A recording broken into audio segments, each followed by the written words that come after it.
Anger is one moment, but its damage can last a lifetime. Many people lose relationships, opportunities, and even their peace because of a single uncontrolled reaction. Today's story is about a boy who thought anger made him strong, until life showed him the truth. This story will reveal why controlling anger is not just important. It is necessary for success, for growth, and for inner peace. And by the end, you'll learn a powerful lesson that can change how you deal with your own anger forever. In a quiet village in England lived a boy named Daniel. Daniel was smart, energetic, and kind at heart, but he had one terrible habit. He got angry very easily.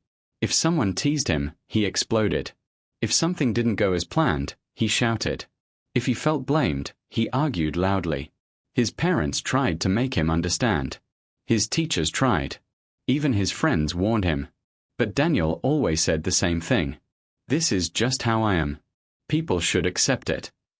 One day, during a football match at school, Daniel became angry at his teammate for missing a pass.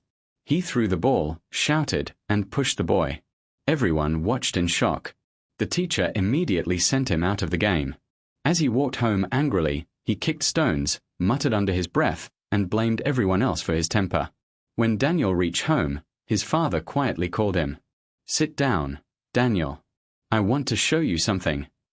Daniel expected a lecture, but his father simply took him to the backyard. The fence there was old and wooden. His father handed him a bag of large nails and a hammer. "Every time you get angry," his father said, "I want you to come here and hammer a nail into this fence." Daniel rolled his eyes. This seemed silly, but he agreed. That day, after getting furious over something small, he hammered his first nail. Over the next week, Daniel hammered many nails. One for an argument with his sister. One for shouting at a friend. 2 more for losing his temper at school. Some days he hammered 5 or 6. His hand hurt, his arms were tired, and the fence was filled with nails. Slowly, Daniel started noticing something. Hammering nails took effort. Getting angry took energy. And losing his control created problems he had to fix later. By the 3rd week, Daniel realized something surprising. He was getting angry less often. The hammering was teaching him a lesson without words. One evening, he proudly told his father, "Dad, today I didn't hammer even 1 nail." His father smiled gently. "That's good, Daniel. Now, for every day you control your anger, remove 1 nail from the fence." This was harder than he expected. Some days he controlled himself. Some days he failed. But slowly, week by week, the nails began to disappear. Daniel felt proud of himself.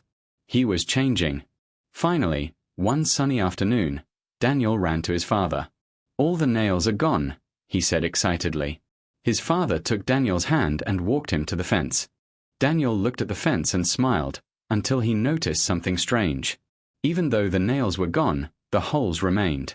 Hundreds of them. Tiny scars covering the entire wooden surface. "Why do the holes look so bad?" Daniel asked.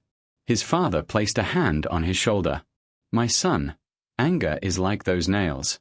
When you shout at someone, insult someone, or say something in rage, even if you apologize later, the wounds remain. Words spoken in anger leave marks that can never fully disappear." Daniel felt a heavy silence inside him.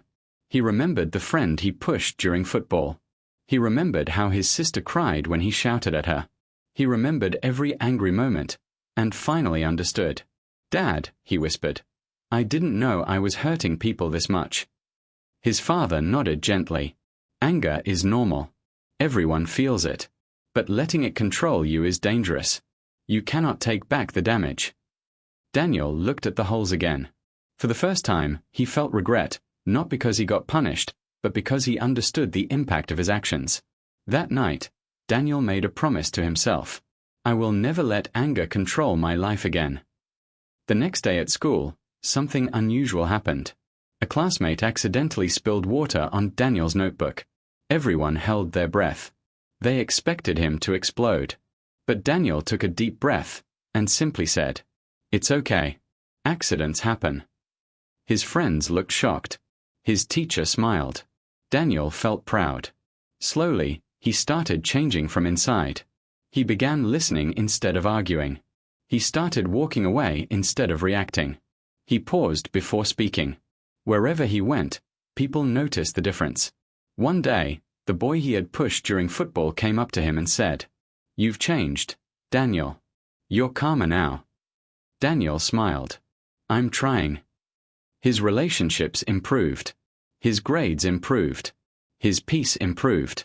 He realized something powerful. Controlling anger doesn't make you weak. It makes you strong enough not to be controlled. Years later, Daniel became a counselor who helped children deal with emotions. And on the wall of his office, he kept a small wooden board with nail holes. The same fence his father had once shown him.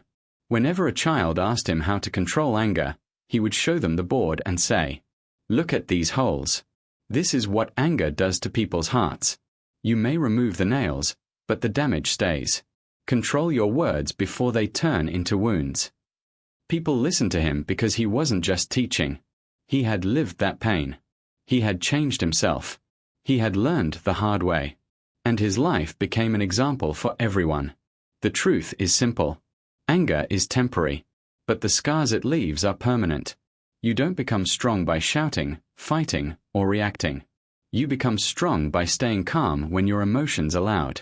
So whenever you feel anger rising, pause, breathe, walk away if you must.